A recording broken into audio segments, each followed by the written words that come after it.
manata krasovkaları koyuram kardeşler. Nağd kıymeti 28 molun yanında Ayz, Baku, kişi ve kadın giyimlerinde indirimler başladı. Ama kişi giyimleri vapçı üstüne düştü. Şimdi gel buraya. Ben akşam 20 yanvardaydım. Oradan bindim 39'a geldim 28'e. Bak 28'e indi çeştiğim bak hamısı. 11 manata. 46 razmire gider. Şimdi gedirem buradan da. Benim 119'a gedirem Sumqayıt'a. Sumqayıt'ta da çekeceğim bak orada da. 11 manata koyulur krasovkaları. Skil chestler, miskil chestler. Buna bak hamısı 11 manata. Hansılardı? Berkçeden mallar. En zayıfı 25-30 manat satılır. Özde birden diyersiniz ki ilan kurbağa maldı. Yok. Teksten bende değil. Bütün ölçü üzere halazla hamı mağazasında var. Hemen o malları koymuşam 11 manata. Gündemde olan malları.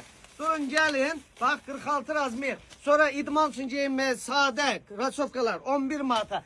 Garantide verilir. 50 yılda garantisi var. Ne vakit duran istir getir kaytar. Problem yoktur. Bak efekti çıktı. Çeşit çoktur. Çeşit çoktur. Ne kadar isteseniz var. Toptan gelenler, toptan almak isteyenler akşam 9'dan sonra gelsinler. Perakende müşterilerimiz seher 9'dan akşam 10'a gider. Sağ olun, var olun. Hizmetinizde. Buna göster sonra. Buna bak 11 manata. Fakt ile bunu 35 manata beklam. Gagaş anlamanız Düzün çok gösterin, special düzün bir şey. gösterin. Yani. Sağ olun, var olun.